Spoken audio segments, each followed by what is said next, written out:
오늘 우리에게 주시는 말씀은 이사야 14장 12절에서부터 20절까지 말씀입니다. 너 아침의 아들 계명성이여 어찌 그리 하늘에서 떨어졌으며 너 열국을 엎은 자여 어찌 그리 땅에 찍혔는고 내가 내 마음에 이르기를 내가 하늘에 올라 하나님의 뭇별 위에 내 자리를 높이리라. 내가 북극 지폐의 산 위에 앉으리라. 가장 높은 구름에 올라가 지극히 높은 이와 같아지리라 하는도다. 그러나 이제 내가 스올 곧 구덩이 맨 밑에 떨어짐을 당하리로다. 너를 보는 이가 주목하여 너를 자세히 살펴보며 말하기를 이 사람이 땅을 진동시키며 열국을 놀라게 하며 세계를 황무하게 하며 성읍을 파괴하며 그에게 사로잡힌 자들을 집으로 놓아 보내지 아니하던 자가 아니냐 하리로다. 열방의 모든 왕들은 모두 각각 자기 집에서 영광 중에 작업만은 오직 너는 자기 무덤에서 내쫓겼으니 가증한 나무가지 같고 칼에 찔려 돌구덩이에 떨어진 주검들에 둘러싸였으니 밟힌 시체와 같도다. 내가 내 땅을 망하게 하였고 내 백성을 죽였으므로 그들과 함께 안장되지 못하나니 악을 행하는 자들의 후손은 영원히 이름이 불려지지 아니하리로다 할지니라. 오늘 이 시간은 진짜 계명성이라는 제목을 가지고 하나님 말씀을 증거하겠습니다. 우리가 저번 시간에 가짜 계명성, 사탄에 대한 그런 내용들을 성경을 통해서 봤는데 사탄의 이름이 어떤 이름이 아니라 그랬죠? 루시퍼라는 이름이 아니라고 말씀드렸어요. 그리고 그 이름 자체는 몰라도 된다. 그냥 사탄은 사탄이라고 하면 되지 자꾸 뭘 붙여주려고 하겠습니까? 그래서 우리가 그 성경 속에서 가짜 계명성의 그 사람을 속이고 그리고 사람들을 겁박주고 그리고 사람들을 무너뜨린 모습에 대해서 살펴봤습니다. 오늘은 진짜 계명성 되시는 예수님에 대해서 우리가 살펴보려고 하는데 저번 시간에도 가짜 계명성이 사탄이라고 하는 그 상징성이 있다는 것을 우리가 성경을 통해서 봤지 않습니까? 오늘도 마찬가지입니다. 바로 예수 그리스도가 진짜 계명성이라고 하는 그 상징성을 가지고 어떤 사역을 하시고 우리에게 어떤 일을 행해 나가시는가를 살펴보시고 주시는 이 메시지를 통해서 저와 여러분들이 진짜 계명성 되시는 예수 그리스도의 그 참된 은혜와 그의 그 놀라운 사랑들이 우리의 심령 안에 입혀지길 간절히 소망합니다. 그래서 저번 주의 말씀을 뒤집는 내용이 오늘 내용이에요. 저번 주 내용만 들으면 뭐 교회 왔는데 이렇게 사탄 얘기만 해 하고 갈 수가 있어요. 원래 다 이어서 해야 되는데 내용이 기니까 이게 하나 둘로 이렇게 나눠서 했다는 걸 말씀드리고 오늘 이제 말씀에 이제 들어가서 보시면 진짜 계명성에 관한 내용이 어떻게 진행되는가를 뒤집어서 보면 알 수 있다는 거예요. 12절 한번 읽어보겠습니다. 읽겠습니다. 시작. 너 아침의 아들 계명성이여 어찌 그리 하늘에서 떨어졌으며 너 열국을 엎은 자여 어찌 그리 땅에 찍혔는고. 아멘. 사실 너 아침의 아들 계명성이여 라고 하는 이거는 사탄을 조롱하는 표현으로 쓴 것이지만 실제는 바로 아침의 아들 계명성은 누구라는 것을 우리가 가져가야 돼요? 예수님이시라는 걸 가져가야 되죠. 왜 예수님을 아침의 아들로 표현했을까요? 예수님을 통해서 세상에 빛이 비춰지고 예수님을 통해서 새 아침이 오기 때문에 아침의 아들, 그러니까 그 아침이라고 하는 것에 정점을 달리고 그 아침이라는 것을 표현하는 데서 우리에게 쉽게 알려줄 수 있는 금성과 같은 역할을 하는 존재가 예수님이시다라고 표현하는 겁니다. 그래서 우리가 그 예수님이 바로 계명성으로 금성으로 성경에 비유된 이유가 무엇이냐면 금성은 바로 초저녁에 제일 먼저 뜨는 별이 금성이고 그리고 잠깐 사라졌다가 그 밤을 지나고 아침이 밝기 전에 또다시 떠서 많은 사람들에게 빛나는 별로 비춰지는 게 금성입니다. 그래서 이 계명성의 의미 자체는 금성으로서 밝게 빛을 비치고 그리고 빛에 대해서 알 수 있도록 해주고 그리고 우리가 그 예수님과의 깊은 교제를 통해서 새 아침을 맞이한다 라는 것을 가르쳐주고 있는 거예요. 그래서 우리가 이 땅에 살아가면서 백야연상 만약에 이 밤을 경험하지 않고 아침만 경험하면서 살아가고 만약 해가 지지 않는 그런 나라에 있다고 하면은 사람은 병들게 마련입니다. 근데 영원한 천국에는 어둠이 없고 슬픔과 고통과 괴로움, 눈물이 없는 곳으로서 그곳에는 바로 예수님의 재림과 함께 새로운 아침이 펼쳐지게 되는데 그 새로운 아침은 영원한 나라의 시작이요, 시간이 정지되는 것이요, 우리 모든 사람들이 그 안에서 풍요를 누리는 것을 바로 새 아침이라고 표현하는 겁니다. 그래서 이 새 아침이 밝아오게 되어지면 나타나는 현상은 뭐예요? 이제 이전 것은 지나갔으니 보라, 새로운 존재로서 그곳에서 영원토록 살게 되는 거예요. 영원이라고 하는 것을 조금 더 가깝게 표현한 게 무엇이냐? 시간이 정지된다고 하는 거예요. 근데 이 시간이 정지되어질 때 어떤 관점에서 시간이 정지되어지는 거냐면 정점에 달았을 때, 그러니까 하나님께서 우리를 영화롭게 하신 그 상태에서 우리가 이 땅에서는 성화를 경험할 수 있지 않습니까? 그래서 은혜를 통해 점점점 사람들이 성장해 나가고 은혜가 충만한 모습을 볼 수가 있습니다. 그래도 영화하고는 달라요. 영화는 죄가 없는 상태, 바로 그리스도가 부활하셔서 보여주신 그 상태의 모습과 동일한 것이 영화롭게 되어지는 거예요. 우리는 예수와 한 몸이기 때문에 예수가 계신 천국에 들어갈 때 우리도 비로소 영화롭게 되는 것입니다. 그래서 그 영화롭게 되어진 그 상태에서 시간이 정지되는 거예요. 시간이 흐르면 어떻게 됩니까? 시간이 흐르면 물도 증발해버리고, 시간이 흘러가면 배고픔도 느끼고, 시간이 흘러가면 사람들이 에너지도 떨어지고 그렇게 하는데 이 정점에서 시간이 정지되어져 있는 거예요.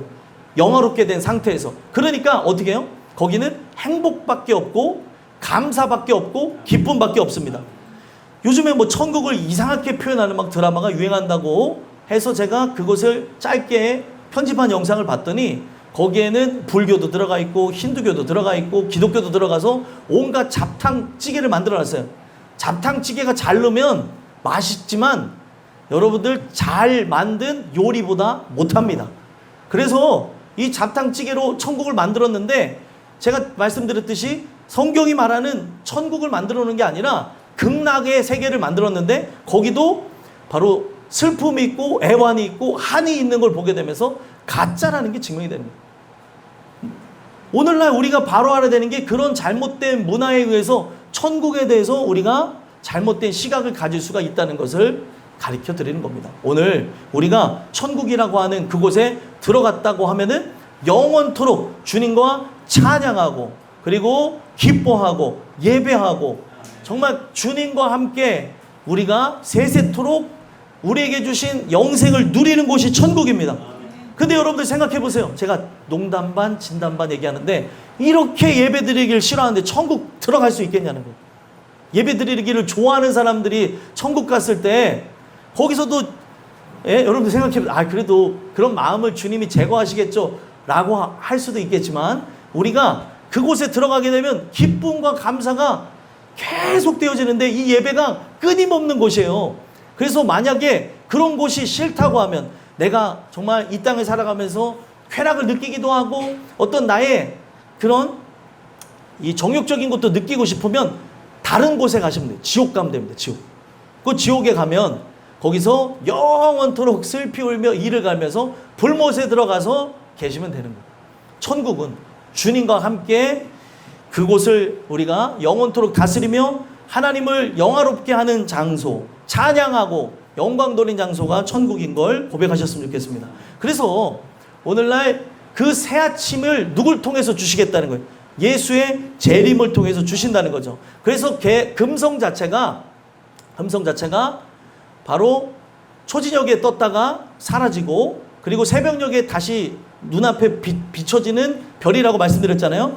그 초저녁에 뜬 그 별에 대한 상징은 예수님의 초림을 상징하는 거예요. 바로 2000년 전에 이 땅에 오셨던 예수님의 초림을 상징하는 것이고 그가 모든 사역을 완수하시고 어떻게 하셨습니까? 우리를 위해 죽으시고 부활, 승천하셔서 이제는 말씀으로만 우리와 함께 하십니다. 그래서 오늘날 예수를 우리가 느끼고 예수와 함께 동행하려면 지금은 말씀을 통해서만 그와 함께 해야 지금 동행할 수 있다는 것을 기억하셨으면 좋겠어요. 그래서 지금은 빛이 없는 것 같지만 우리가 말씀과 함께 그와 동행하다가 이 빛이 떠오를 것이라고 베드로 사도는 얘기했어요. 샛별같이 떠오를 것이다. 새벽별같이 떠올라 빛나게 될 때가 온다는 것. 그게 바로 예수님의 재림입니다. 그래서 예수님이 재림하셔서 어떤 일들이 일어나는 거예요? 새로운 아침이 펼쳐지게 될 거라는 거예요. 그래서 예수님은 그 일을 위하여서 어떻게 하셨다는 거예요? 사탄은 잘못된 그런 생각과 마음을 품은 것 때문에 하늘에서 떨어졌어요. 근데 예수님은 자신의 뜻을 내세우지 아니고 아버지 뜻을 이루기 위해서 아버지의 뜻에 순종하여서 어떻게 하셨습니까? 하늘에서 내려오셨습니다. 떨어진 것과 내려온 것은 차이가 있는 거죠. 하늘에서 내려와서 어떻게 하셨습니까? 열국을 바로 사탄은 엎었는데 죄악으로 얼룩져서 택하신 자도 미혹을 받고 고통 중에 괴로움 중에 사망으로 나아가도록 만들었는데 예수님은 어떻게 하셨어요? 그런 세상을 이처럼 사랑하사 하나님이 독생자를 주심으로 그 독생자가 죽어주시는 역사를 통해 열국을 갈아엎었다는 거예요. 농부 대신 하나님의 귀한 뜻과 그 뜻을 이루고자 하는 바로 예수님의 의지, 그리고 성령 하나님의 도우심을 통해서 열국을 다시 어떤 것으로요? 예수의 피로 갈아엎었다는 거예요. 그래서 예수의 피로 갈아엎는 이 역사를 통해서 전 세계는 그리스도의 푸른 계절이 와야 되는 거죠. 예수님의 그 푸른 사랑으로 가득한 장소가 와야 되는 것을 가르쳐주고 있는 겁니다. 그래서 열국을 바로 사탄은 엎었는데 그 갈아엎은 그곳을 다시 갈아엎어서 예수님이 이 땅을 정화시키면서 하나님의 기쁨이 되어지는 역사로 나가게 되어졌다는 거예요. 그래서 사탄이 이 땅에 떨어지게 된 것은 어찌 그리 땅에 찍혔는고 라고 하면서 안타깝고 그리고 탄식하는 마음으로 그렇게 표현되어지지만 어찌 그리 이 땅에 선함을 가지고 내려오셨는고 라고 반대된 의미로 예수님께 적용해 보면 예수님의 강림은 이 단어 자체도 멋있어요. 성육신을 뭐라고 하냐면 인카네이션이라고 해요. 인카네이션. 이 땅에 바로 하나님이 사람이 되어진 역사, 사람이 되어져서 우리를 구원하러 오셨다고 하는 거예요. 땅에 내려왔다는 거죠. 그러니까 이거는 그 어떤 것으로도 우리가 비할 것이 없는, 이 세상 어떤 잡신하고도 비교할 수 없는, 잡신들도 여러분들 이런 성경에 대한 얘기를 벤치마킹해서 이것저것 껴서 맞춰서 만들었는데도 감동이 없어요. 왜요? 가짜기 때문에. 그리고 이것을 이것저것 넣다 보니까 막장 드라마처럼 만들어버렸어요. 좋은 걸 막 넣는다고 해서 감동이 있고 좋은 걸 막 넣는다고 해서 명작이 되는 게 아닙니다. 절제도 없고 미학도 없고 그 속에는 진실함이 빠져있기 때문에 아름다울 수가 없는 거예요. 근데 바로 예수님께서는 오늘 여러분들과 저를 구원하기 위해서 이 땅에 내려오셨다는 거예요. 누굴 구원하기 위해서요? 저와 여러분들을 구원하기 위해서 내려오셨다는 겁니다. 그래서 사탄과는 기질적으로 반대된 길을 걸어가세요. 자, 13절 또 읽어볼까요? 어떤 기질을 갖고 이제 활동하시는가? 한번 읽어보겠습니다. 시작. 내가 내 마음에 이르기를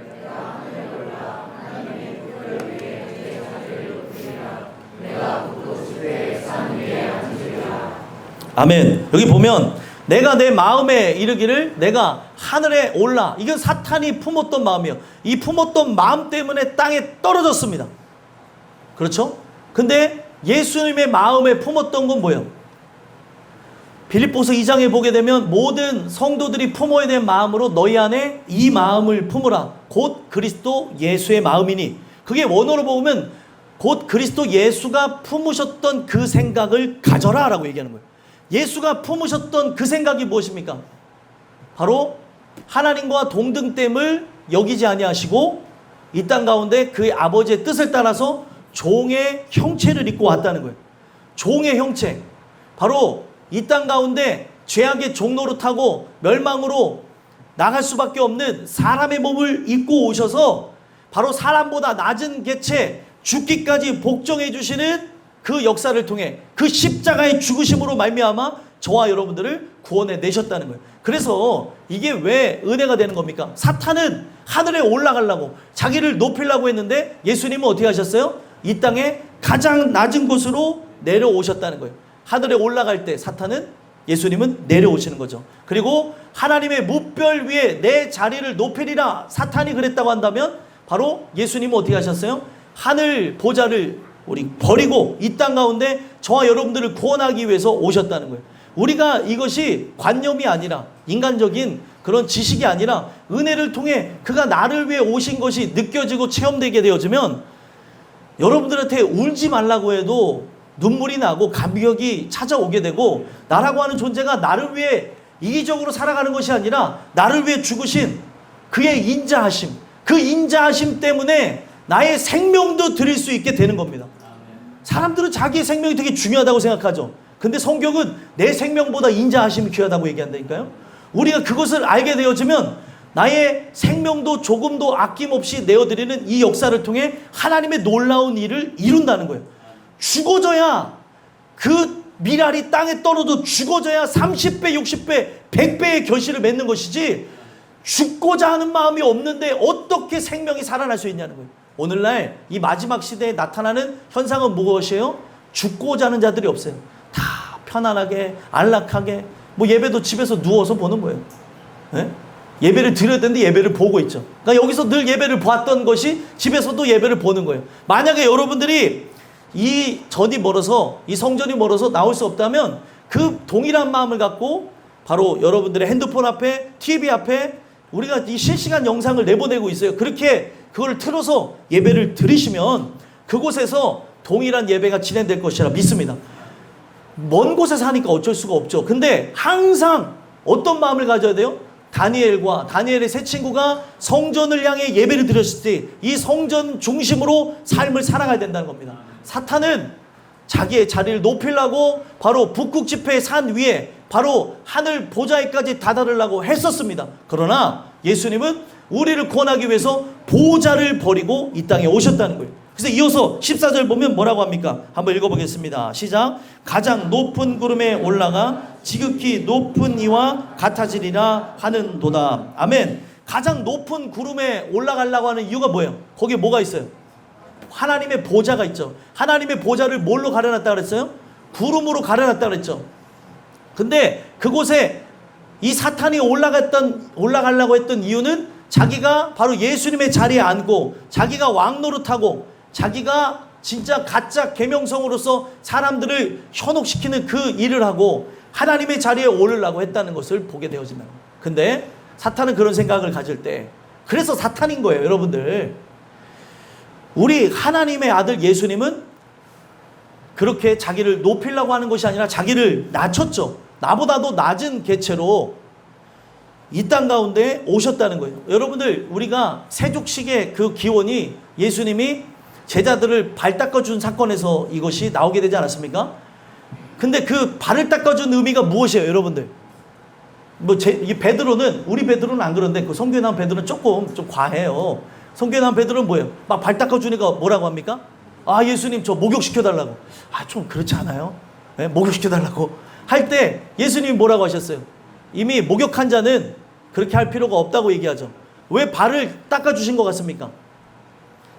이 발을 닦아준 이 사건은 십자가의 죽음을 의미하는 건데, 바로 예수께서 제자들에게 일부러 발을 닦아주는 걸 통해서 생각나게 하고 보게 하는 것이 있어요. 여자의 후손이 뱀의 머리를 밟을 것이니라. 그래서 결국에 뱀의 머리를 상하게 한다고는 그 말씀의 뜻을 내가 죽음으로 이룰 것이다 라는 것을 깨닫게 하기 위해서 세족식을 하신 거예요. 내가 이 발을 이렇게 닦아주는 것, 바로 내가 너를 위해서 진짜 이 언약의 끝에 내가 모든 것을 내어드리고 내려놓고 십자가의 죽음을 통해 뱀의 머리를 부수겠다. 내 발로서 그렇게 하겠다. 그래서 내가 이 발로서 그 뱀의 머리를 부숨으로 나는 상함을 당하지만 너희들은 나음을 입을 것이다. 깨끗해질 것이다. 그런 의미로 세족식을 한 거예요. 그래서 거기 안에 십자가의 죽으심이 서려 있는 거죠. 근데 이 십자가의 죽으심이 없이 그냥 발만 닦아주면 의미가 없는 거예요. 그것 자체가 살아서 역사해야 되는 거고, 교회가 세족식을 하는 게 중요한 게 아니라 십자가의 죽음이 실제가 되고 선포되어야 되는 겁니다. 그럴 때 진짜 우리는 깨끗해질 수 있는 것을 경험하게 되는 거죠. 그래서 예수님은 우리보다 더 낮은 계체가 된다는 부분에서 그렇게 표현해줬고, 그리고 종의 모습으로 내가 너를 위해 죽노라 라고 하는 걸 보여주기 위해서 예수님이 수건을 어떻게 하셨습니까? 허리에 둘렀죠. 그건 누가 두르는 거냐? 종이나 두르는 거예요. 종이나 두르는 거를 둘러서 내가 너보다 낮은 존재, 내가 너의 그 삶을 살리기 위해서 내가 나의 삶을 던지겠다라고 하는 걸 보여준 것이 바로 세족식의 의미였다는 거예요. 그래서 사탄은 가장 높은 구름에 올라가려고 했지만 예수님은 가장 낮은 곳으로 임하시겠다라고 하는 걸 보여주는 거죠. 그래서 가장 낮은 곳으로 임하게 되어졌는데 어디로 임했습니까? 성경에 보니까 미가서에 예언되어진 대로 예수님이 이 땅 가운데 오신 장소가 어디예요? 베들레헴이죠. 베들레헴 어디로 왔니 얘들아? 생각해봐야 돼. 이거 뭐 이 정도는 알아야죠 여러분들. 예? 어디에 오셨어요? 마구간 구유에 오셨어요. 구유. 그러니까 구유가 오늘날로 얘기하면 뭐예요? 짐승 밥그릇 밥통에, 예? 밥통에 예수님이 오신 거예요. 하늘 보좌와 밥통이 여러분들 비교가 됩니까 안 됩니까? 비교가 되지 않죠. 왜 짐승의 밥통에 예수님이 오셨냐는 거예요. 그만큼 낮아졌다는 걸 의미하는 거고, 중요한 거는요, 여러분들 마구간은 향기가 어떻게 해요? 뭐 거기 세스코를 달아놔갖고 거기는 뭐 벌레도 없고 향이 납니까? 뭐 딸기 향이 나요? 체리 향인가? 뭐 그런 향 나요? 아니잖아요. 거기 무슨 향이 나요? 아유, 여기 안 가봐서 모르나 보네 이 청년들. 다음에 저기 변소부터 데려가야겠네. 아유, 그런 장소가 있었어요 옛날에. 롱타임 오고 옛날에 있었어. 옛날에 저희 어렸을 때는 저 집에 화장실 없었어요. 저 어렸을 때 요강을 썼어요. 교회 안에서 제가 커고 자라났잖아요. 제가 7살 때에 집에 그 화장실이 생겼습니다. 화장실이 없었어요. 교회 화장실로 갔어요. 그러면 교회 화장실로 밤에는 갈 수가 없으니까 요강을 썼죠. 요강이라고 알아요? 네, 써봤나? 어떻게 알지? 요강이라는 걸 썼었는데 아주 아무튼 근데 이제 만약에 밤에 제가 그때부터 장 트러블이 있었나 봐요. 제가 만약에 밤에 요강을 쓰면은 우리 전 집안 사람들 다 일어나는 거예요. 스멜이 있기 때문에 향기가 샥 퍼지니까 아우 또 유선이 똥 싸나 보다 이러면서 일어났던 기억이 나요. 어찌됐든 지금 예수님이 임하신 장소가 마을 구유에 바로 베들레헴 마을 구유예요. 이름도 없어요. 어딘지 추정만 할 뿐 그 짐승의 마구간에 그 말 밥통에 나셨다고 하니 이게 말이 되냐는 거예요. 하나님의 아들이 온 세상을 창조하시고 주관하시는 그 하나님의 아들이 거기에 왔다는 것 자체가 말이 안 되는 겁니다. 그러니까 이게 뭐예요? 우리보다 낮아지겠다는 거예요. 우리를 구원하기 위해 진짜 사람보다 낮은 개체, 짐승과 같이 처절하게 버려짐을 통해서 너희를 구원하겠다고 하는 하나님의 의지를 보여준 사건입니다. 근데 놀라운 거는 예수님이 말구에 오시는 사건을 통해 예수님이 계신 그곳이 어떻게 됩니까? 성경에 보면 예수님이 계신 곳은 어떻게 돼요? 거긴 사실 짐승의 변이 있고 그리고 악취가 나고 하는 그런 더러운 장소인데 예수님이 계시는 것만으로 거기 어떻게 되어져요? 예배 장소로 바뀌어지잖아요. 그게 놀라운 거예요. 뭐 사람들 얘기하죠.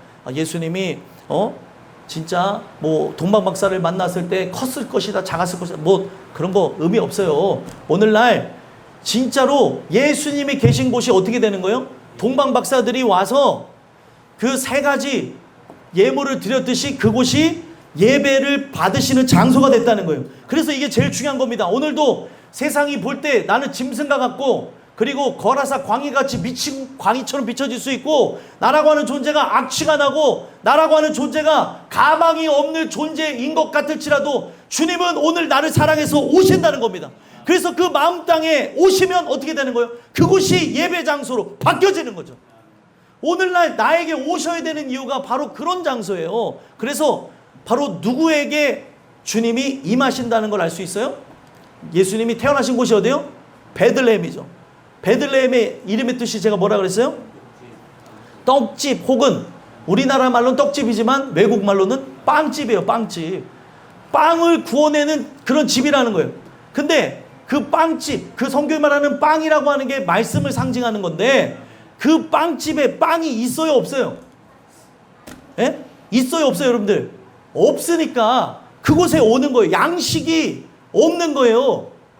양식이 없는 그 땅. 그래서 갈급한 거죠. 나라고 하는 존재가 바로 하늘에서 내려오는 생명의 만나를 먹어야 사는 거예요. 그래서 오병이어 기적이 단순히 기적이 아니라 오병이어 기적 가운데 뭐라고 얘기했어요? 내가 하늘에서 내려온 산 떡이니 너희가 나를 받아 먹으면 살 것이요. 여러분들, 그 예수님의 오병이어 사건은 단순 기적이 아니에요. 사람들 맨날 그거만 관심 갖잖아요. 어떻게 5천 명이 먹고 12강지례가 남았지? 아, 그거 예수님이 축사하실 때 사람들이 부끄러워서 뭐 자꾸 먹을 걸 갖고 와서 그래. 말도 안 되는 소리를 하고 있어요. 오늘날 그런 것이 아니라는 거예요. 그 기적을 표현하는 것도 이상하게 말하는 사람들이 있는데 거기에 대한 정확한 의미가 요한복음 6장에 나와 있지 않습니까? 광야에서 그 만나를 먹었던 사람들은 그걸 먹고도 어떻게 됐다고 했어요? 성경에 보니까 죽었다고 얘기했죠. 그러면은 내가 바로 생명의 양식이라고, 생명의 떡이라고, 나를 먹는 자는 어떻게 된다는 거예요? 산다고 얘기하는 거예요. 오늘날 진짜 그 베들레헴의 그 한 구유에 예수께서 오셨던 것처럼 나는 양식이 없어서 죽을 존재입니다. 나는 하늘에서 내려온 산떡을 먹어야 삽니다. 라고 긍휼을 구하는 그 사람 속에 예수님은 임하십니다. 그 얘기를 하는 거예요. 베들레헴에 태어나신 역사적인 사실도 중요하지만 그 역사적인 사실과 더불어서 오늘도 긍휼 구하는 땅, 나는 이 양식이 있어야 삽니다. 여러분들 안 먹으면 죽잖아요. 그렇잖아요. 안 먹고 안 마시면 죽는데 오늘날 우리가 살아가는 거는 생명의 양식을 먹어야 된다는 거예요. 하늘의 만나를 먹어야 되는 거죠. 만나는 여러분들 어떻게 해요? 성경에 보면 예수님이 가르쳐주신 주기도문을 보게 되어질 때 오늘날 우리에게 일용할 양식을 달라는 게 뭘 달라고 하는 거예요? 여러분들, 우리가 먹어야 될 밥을 달라는 거예요? 아니죠. 아니, 이미 내가 먹을 것과 입을 것을 하나님께서 이미 다 아신다고 얘기했어요. 근데 그 마태복음 6장에 보게 되면 예수님이 왜 주기도문에 대해서 얘기를 하셨냐는 거예요. 주기도문에 대해서 하신 얘기가 뭐예요? 주기도문에서 특히 일용할 양식에 대한 얘기를 하신 이유가 그 일용할 양식이 우리가 먹는 양식이 아니고 어떤 양식이에요? 영의 양식, 바로 생명의 양식, 바로 생명의 만나, 바로 생명의 떡을 상징하는 거예요. 너희가 나를 먹으면 살 거라는 거죠. 그걸 먹어야 사람들을 용서할 수 있는 겁니다. 먹지를 않으니까 메말라 있는 거죠. 예배를 드리지 않으니까, 오늘 말씀을 가까이 하지니까 메말라 비틀어져서 여유도 없고 오늘날 내가 뭐를 위해 살아가는지조차 이 모든 부분에서 잃어버리고 살아가고 있다는 거예요. 예수님은 오늘도 베들레헴 바로 빵집을 찾으십니다. 그 빵집에 뭐가 없어서? 바로 빵이 없어서 우리는 그 빵을 달라고 하는 존재로서 오늘도 이 말씀이 증거되고 있다는 걸 기억하셨으면 좋겠어요. 알아듣고 계시죠? 예. 예, 반응하셔야 돼요. 내가 이걸 어떻게 듣고 있는지. 그 빵이 뭔 상관이야 나하고, 이런 표정. 이거 진짜 저 표정으로 얘기하시는 분들이 있는데 그런 표정은 집에 가서 지세요. 그런 빵은 필요 없다는 거는 거기서 지시고, 오늘 이 자리에서는 내가 이 빵이 필요합니다라고 하는 그런 눈빛과 열정과 마음이 있어야죠. 그냥 될 대로 되라 이런 마음이 사모하는 자에게 성령을 주시는 거예요. 그래서 지극히 낮아지셨다라고 하면서 얼마큼까지 낮아졌어요? 15절 한번 읽어보겠습니다. 시작. 그러나 이제 아멘. 그 오병이어 사건이 결국에는 생명의 만나, 바로 생명의 떡을 먹으라고 하시고 자기의 또 피를 먹으라고 하죠. 그러니까 결국에 이 오병이어 사건이 상징하는 것은 십자가 사건을 경험해야 될 것을 가르쳐주고 있는 겁니다. 그래서 십자가 사건을 경험했어요. 우리가 경험하게 되면 어떻게 되는 거죠? 사는 거예요. 나의 모든 죄가 십자가에 올려지게 되는 거죠. 예수가 짊어진 십자가 위에 나의 죄와 짐과 그리고 더러운 그 추악한 정욕들이 다 올려지는 거예요. 그걸 가지고 예수님은 어떻게 하셨을까요? 그거를 짊어지시고 십자가에 죽어주심으로 이 모든 거를 가지고 지옥까지 내려가신 거예요. 자, 여기 보면 사탄은 내가 스올 곧 구덩이 맨 밑에 떨어졌어요. 이게 바로 그가 형벌로서 그렇게 되어졌는데, 예수님은 지옥 갈 존재가 누구예요? 나잖아요. 우리가 지옥 갈 존재인데 그 모든 죄가를 짊어지고 이것을 가지고 지옥의 모든 괴로움과 고통을 다 견뎌내시고 사망의 그 시스템을 무너뜨리고 자기를 믿는 자마다 내가 이것을 다 값을 치렀기 때문에, 그래서 속량이라는 말이 나오는 거예요. 내가 너희를 위해서 모든 값을 치렀기 때문에, 내가 고난과 고통을 다 당했기 때문에 나를 믿기만 하라. 두려워하지 말고 믿기만 하라는 거예요. 근데 믿으라고 하는데 믿지를 못해요. 그래서 기도해야 되는 거예요. 여러분들, 하나님 내가 믿음이 없습니다. 믿기만 하라는데 믿음이 없습니다. 근데 성경에 제가 어제 청년들하고 귀한 얘기를 했어요. 돌짝밭을 바꾸는 내용이 나오잖아요. 성경에 돌짝밭과 같은 그 마음을 어떻게 바꿨어요? 예수님이 친히 가셔서 바꾸는 거예요. 오늘날도 마찬가지예요. 믿기만 하는데 믿지 못하는 자들, 의심하는 자들, 부분적으로 믿는 자들, 그리고 오늘도 신앙생활을 할 때 편집을 해서 하는 사람들, 이건 믿고 저건 안 믿는 그 사람들을 바꾸시는 분이 예수님이시라는 거예요. 오늘도 그가 강림하셔서 나의 모든 걸 바꾸신다는 걸 믿었으면 좋겠습니다. 그래서 그가 나의 모든 죄가를 짊어지시고 대신 죽으셨기 때문에, 속량을 받으셨기 때문에, 그 지옥의 형벌을 받았기 때문에 믿기만 하면 구원을 받는 거예요. 우리는 뭐예요? 모든 사람이 죄를 범하였으면 하나님의 영광에 이르지 못하는 건데, 바로 하나님이 세상을 이처럼 사랑하사 독생자를 주셔서 바로 그가 우리를 위해 죽어주시는 그거를 믿기만 하면 멸망하지 않고 영생을 얻으리라. 믿기만 하면 된다는 거예요. 근데 믿음은 성경에 뭐라고 하고 있어요? 하나님의 선물이라고 하죠. 하나님의 선물. 들음에서 나는데 이 듣는다고 해서 다 되는 게 아니라 이 들음 가운데 믿음이 오는 거는 하나님의 선물인 거예요. 그러니까 나라고 하는 존재가 이 말씀 들을 때에 이 선물 주시옵소서, 믿음 주시옵소서 해야 되는 거예요. 이 믿음이 있으면 세상을 이깁니다. 근데 이 믿음이 없으니까 맨날 지고, 맨날 예배 드리는 게 선택이 되어지고, 내가 믿을까 말까, 내가 오늘은 기분이 좀 그런데 오늘 바람이나 쐬야 되겠다. 바람에 쐬는 정도가 있어야 되는데 정도가 없어요. 막 갑자기 막 세계 일주를 하지를 않나, 막 바람을 쐬겠다고 해서 막 동서남북으로 날아가질 않나. 오늘날 하나님이 떠난 인생은 아무짝에도 쓸모가 없습니다. 힐링이요? 예수가 있을 때 힐링이 있죠. 예수가 없는 곳에 무슨 힐링이 있어요, 여러분들? 그냥 놀고 먹고 마시는 거죠. 오늘날 예수님은 우리를 구원하기 위해서 지옥에 내려가셔서 모든 거를 다 담당하셨어요. 근데 희한한 거는 예수님이 죄가 있어요, 없어요?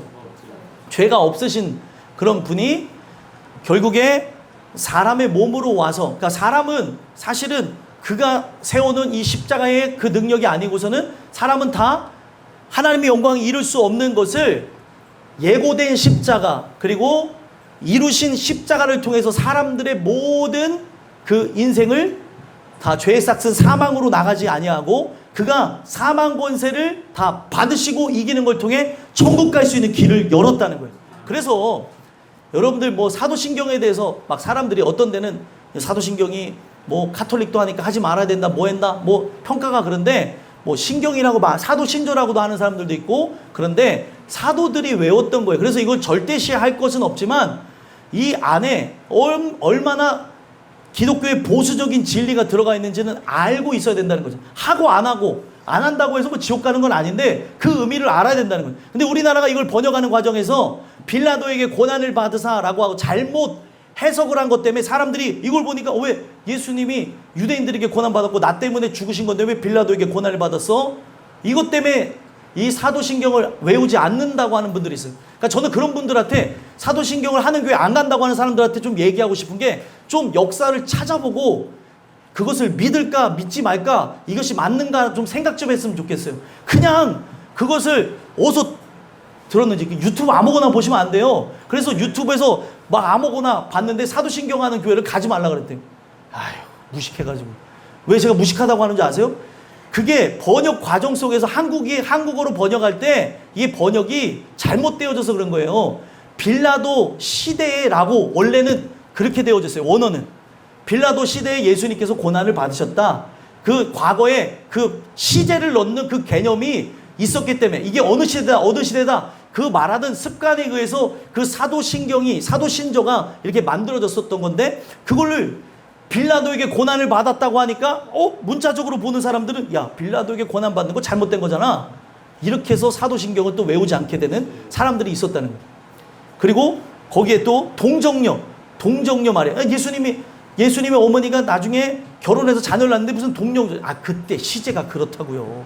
그러니까 이 부분을 잘 알지 못하면은 이상한 것 때문에 그런데 거기에 여러분들 저는 그래요. 더 큰 사탄의 계획이 있다고 생각해요. 우리나라로 번역 과정에서 뭐가 빠졌는지 아십니까? He descended into hell. 그러니까 그가 지옥에 내려가셨다 라는 게 빠졌어요, 여러분들. 근데 왜 뺐는 줄 알아요? 아니, 지금 선교라는 입장에서 지옥에 내려갔다고 하면 사람들이 교육하는 입장에서 지옥은 누가 가요? 죄인들이 가니까 예수님이 죄를 범했다고 오해할까봐 그걸 뺐다는 거예요. 야, 이거가 기독교에 어떻게 보면은 꼭 필요한 진리입니다. 예수님이 우리를 위해 대신 지옥 가셔서 모든 것을 다 짊어지시고 지옥의 권세를 다 멸하셨습니다. 믿는 자에게는 그런 거예요. 믿는 자에게는 이 지옥에 대한 모든 것이 그가 형벌을 받은 것으로 다 사라졌다는 거죠. 근데 믿지 않는 자는 여전히 지옥에 떨어질 수밖에 없다는 걸 성경은 가르쳐주고 있는 겁니다. 오늘 이 말씀 통해서 생각해 봐야 되는 것, 제일 중요한 것, 그가 나 때문에 대신 지옥의 형벌을 받으셨고 나 때문에 대신 죽으신 거예요. 그래서 믿기만 하면 우리는 어떻게 해요? 우리는 살아서 믿는 자는 영원히 죽지 아니하는 그런 역사도 있을 수도 있고, 무릇 죽는 자는 살아나는, 나는 부활이요 생명이니 나를 믿는 자는 죽어도 살겠고 무릇 살아서 믿는 자는 영원히 죽지 아니하리. 믿으십니까? 아니, 예수님이 이걸 경험했기 때문에 그렇다는 거예요. 그러면 오늘 이 진리가 들어가 있는 사도신경 해는 게 좋겠어요? 안 하는 게 좋겠어요? 하는 게 좋지 않겠어요? 저는 절대적으로 믿으라는 게 아니에요. 그런 의미 속에서 이걸 넣어놨는데 여기까지 하겠습니다. 그 이상한 유튜브 보시고들 막 그런 얘기를 해가지고 어떤 분이 목사님이 저한테 와가지고, 아는 목사님들, 제 아는 목사님들 중에 참 재미난 분들이 많은데, 옛날 어떤 목사님이 김 목사, 그 교회는 사도신경 하는가? 그 사도신경에 대해서 못 들어봤어? 들어봤는데요? 그 사도신경을 하는 교회가 그 정상적인 교회야? 그래서 그 목사님하고 1시간 반을 싸웠어요. 그때 뭐라고 얘기했겠어요? 나도 다음부터 이제 사도신경 해야겠다, 야. 아니, 알고 얘기해야 된다니까. 막 아무거나 막 받아들이고 그러면 안 돼요. 오늘날 우리가 이 부분 속에 기독교의 그 진리가 사도들이 고백했던 거라니까요. 그러면 여러분들은 주님의 보내심을 받은 자로 세상에 우린 나갈 것인데, 사도들이 고백했던 고백하면은 안 돼요? 당연히 해야 되잖아요. 우리가 이거를 신앙으로까지 받아들이라고는 할 수 없지만, 우리가 예수님의 십자가의 죽으심, 그가 지옥의 권세를 다 짊어지시고 나를 위해 대신 고통을 받았기 때문에, 그래서 거기에 바로 그가 형벌을 받았다는 단어가 시편이나 이 성경에 보게 되면 예수님의 십자가의 죽음에 대한 그런 얘기를 할 때 그 샤파트라고 하는 재판을, 내가 이 심판을 받았다고 하는 이 내용들이 막 들어가 있어요. 근데 이걸 모르니까 사람들이 그렇게 얘기하는 거죠. 흥분을 가라앉히고. 오늘날 우리가 이 부분 속에서 답답해서 그래요. 오늘날 우리가 진짜 예수의 십자가의 죽으심이 어떤 건지를 모르니까 그냥 예수를 안 믿으면 지옥 가는데, 어떻게 하죠? 예수 믿어야 되는데.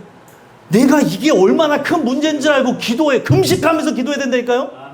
근데 그럴 생각은 안 해요. 밥 한 끼 안 먹으면 죽을 거라고 생각하고 꼬박꼬박 먹어가면서 내가 이렇게 말씀을 제대로 듣지도 못하고 받지도 못하는 이거에 대해서는 돌아볼 생각이 없다는 거예요. 오늘날 말씀 하나를 잘 들으면 그 말씀에서 믿음이 선물로 와서 우리는 삽니다. 그래서 예수님께서 바로 그와 같은 일을 하기 위해서 바로 지옥 구덩이까지, 그 불구덩이까지 가서 그는 일부러 내려가 우리를 권하셨다는 걸 얘기하는 거예요. 그리고 사탄은 어떻게 합니까? 16절, 17절 한번 읽어볼까요? 한번 읽어보겠습니다. 시작. 너를 보는 이가 주목하여 너를 자세히 살펴보며 말하기를,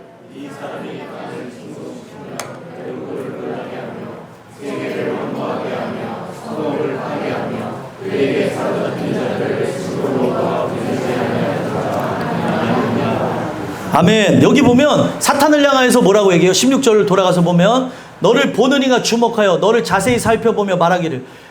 보는 존재가 누구예요? 하나님이죠. 하나님이 사탄이 그 하는 역사를 보면서 그 사탄이 뭐를 한대요? 땅을 진동시키고 열국을 놀라게 하고 세상을 황폐하게 한다고 얘기하죠. 이게 사탄이 택하신 자도 미혹하면서 그런 일을 하니까 하나님께서 그거를 주목하여서 보시는 거고, 또 주목하는 존재가 또 있어요. 다시 16절로 돌아가서 보게 되면 하나님이 주목하는 존재가 누구예요? 예수님이죠. 예수님의 눈길이 머무는 곳. 아까 전에 예수 나의 좋은 치료자 찬양했잖아요. 그죠? 그의 손길이 닿는 곳은 뭐예요? 나의 상처와 아픔, 나의 고개를 들어 그를 볼 때에 난 알았네. 예수 나의 좋은 치료자. 오늘날 예수님이 머무는 곳에 바로 내 눈길로 머물러야 되고 내 손길도 머물러야 되는데, 바로 예수님의 눈길이 머무는 곳에 누가 먼저 머물렀기 때문에 예수님의 눈길이 간 거예요? 하나님의 바로 구원의 그 눈길이 이 세상을 향해 있었기 때문에, 그 백성들 향해 있었기 때문에 예수님도 우리를 주목하여 보시는 거예요. 그래서 예수님께서는 친히 그 마을로 들어가셔서 하셨던 게 무엇입니까? 그들의 심령을 진동시키는 거예요. 그들의 심령을 진동시키면서 그들이 죄인이라는 것, 회개하라, 천국이 가까이 왔다, 너희는 나와 함께 영원한 천국에 들어가야 될 상속자라는 걸 가르쳐 주셨다는 겁니다. 그렇기 때문에 그들의 마음의 땅을 갈아엎으면서 열국을 놀라게 하는 역사가 있는데, 왜 열국이 놀랐어요? 예수님이 강력한 왕권으로 그들을 장악할 줄 알았는데 예수님은 어떻게 하셨어요? 십자가에 죽으셨습니다. 죽으심으로 세계를 평정했어요. 그러니까 이게 고린도전서에서 헬라인들이 볼 때 이해가 안 되는, 야 이게 뭐냐, 신이면 강력한 힘으로, 그들이 아는 그리스 로마 신화의 제우스는 어떻게 해요? 막 손에 번개를 막 들고 있어서 막 던져갖고 말 안 들으면은 그냥 번개 던져서 막 죽이고 막 이러잖아요. 강력한 힘을 상징하는데, 그리고 제우스가 난 자식들이 또 신이 되고 막 이런 막 난잡한 얘기들이 나오는데, 아니 하나님의 아들이라고 하는 예수 신은 왔더니 어떻게 했어요? 힘없이 십자가에 죽었으니 얘네들이 이해가 안 되는 거예요. 야 이게 뭐냐. 그러니까 이게 뭐예요? 하나님의 지혜라고 얘기하는 거죠. 하나님의 지혜가 미련한 자들에게는, 구원을 얻지 못하는 자들에게는 미련한 것으로 보여주고, 구원을 얻는 자들에게는 하나님의 능력으로 보여지는 거예요. 이게 이해가 안 되는 거예요. 이게 십자가에서 죽으신 예수님의 은혜고 하나님의 사랑이고, 이게 하나님의 지혜예요. 왜 하나님의 지혜라고 얘기할 수 있죠? 아들 예수가 죽으심으로 모든 사람들이 살게 되어졌잖아요. 온 세계가 평정된 거, 예수의 피로. 그 피가 나를 구했네. 그 피를 믿기만 하면 사는 거예요. 근데 그 피를 믿지 못하니, 믿기만 하라고 하는데 믿지를 못하니까 문제가 되는 거예요. 열국이 놀라서 바로 사탄은 세계를 황무하게 하고 성읍을 파괴하고 하는데 어떻게 합니까? 예수님은 어떻게 해요? 세계를 다시 회복시키시고 성읍을 다시 살리시며 그에게 사로잡힌 자들을 어느 집으로 보내요? 하나님의 집, 아버지 집으로 보내는 자가 아니더냐. 이 얘기를 뒤집어서 보면 예수님이에요. 사탄은 사로잡힌 자들을 집으로 돌려보내지 않아요. 그 집이 어디기에? 아버지 집이기에, 바로 하나님 나라로 들어가는 것이기에 못 가게 사탄은 그 일을 하지만, 바로 하나님의 아들 예수님은 우리를 어느 집으로 돌려보내요? 예, 아버지 집으로 보내는 거예요. 우리 모든 사람들이 그 나라를 향해 갈 수 있도록 하신다는 걸 말씀해 주면서 18절 19절 한번 읽어보겠습니다. 읽겠습니다. 시작. 열방의 모든 왕들은 모두 각각 자기 집에서 영광 중에 작업만은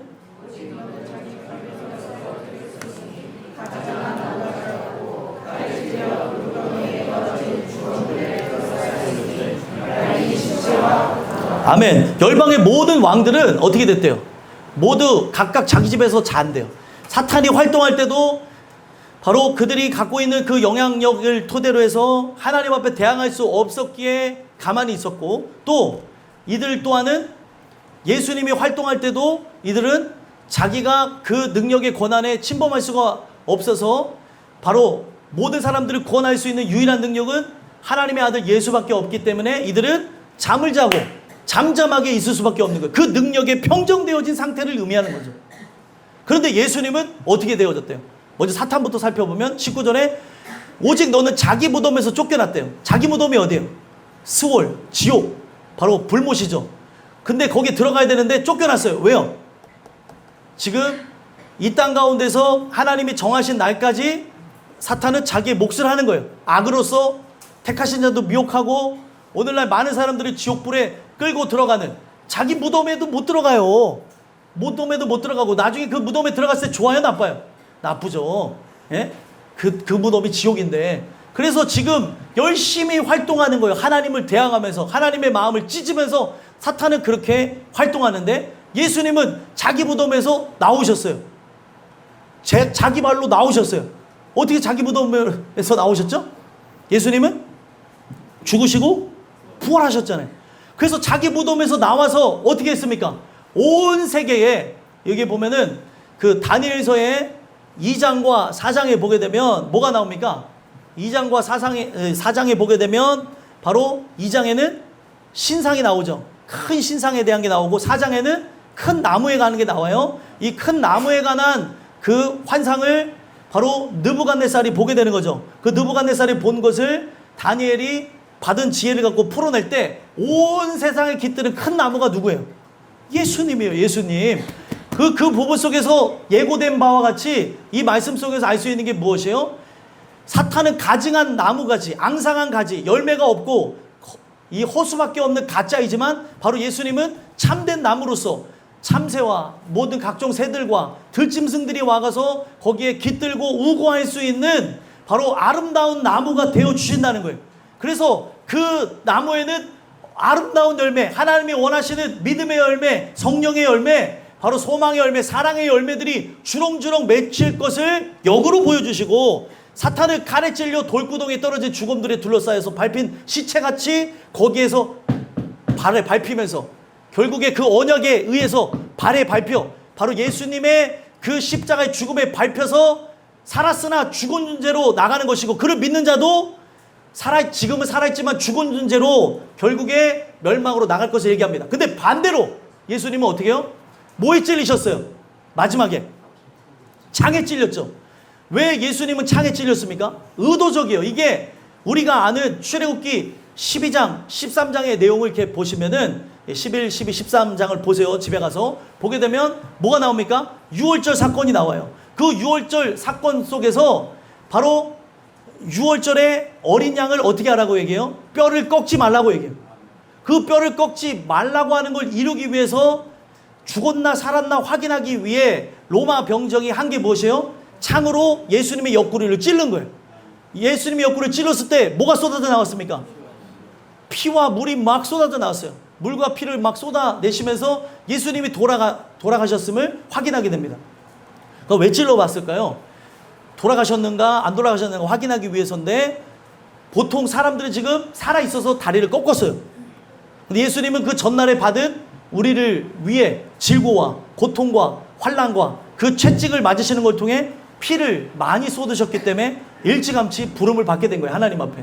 그러니까 결국에 살았나 죽었는가를 확인하면서 어떻게 됐어요? 이 옆구리에 상처가 났죠. 옆구리에 상처가 나면서 거기에 갈빗대가 부서진 겁니다. 그 갈빗대가 부서진 이유도 있어요.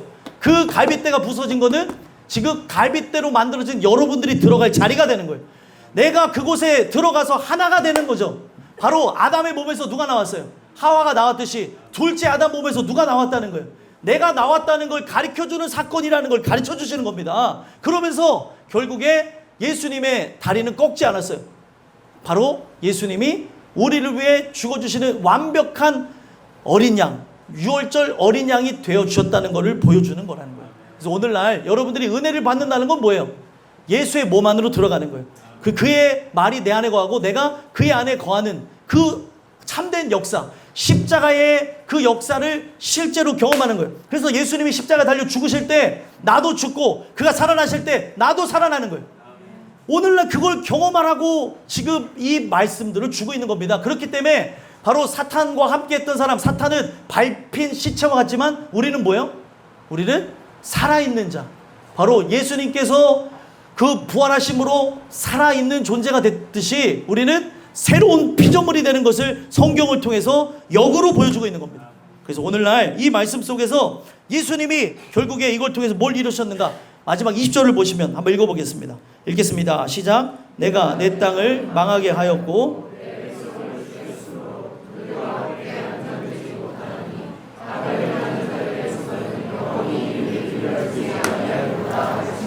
아멘. 내가 내 땅을 망하게 하였고, 사탄은 바로 그의 소유되어진 악한 존재들의 땅을 다 망하게 했어요. 그 백성을 죽였습니다. 그러나 예수님은 자기의 소유되어진 땅, 바로 여러분들을, 나를 어떻게 하셨어요? 살리셨고, 그 백성을 살리셨고, 그러니까 여기 사탄의 그 심령의 땅들은 어떻게 됐어요? 망했지만 우리는 승리하였고 우리는 살게 될 것이므로, 바로 이 부분 속에서 예수와 함께 우리는 영원토록 천국에서 우리는 안식을 누리게 되는 거예요.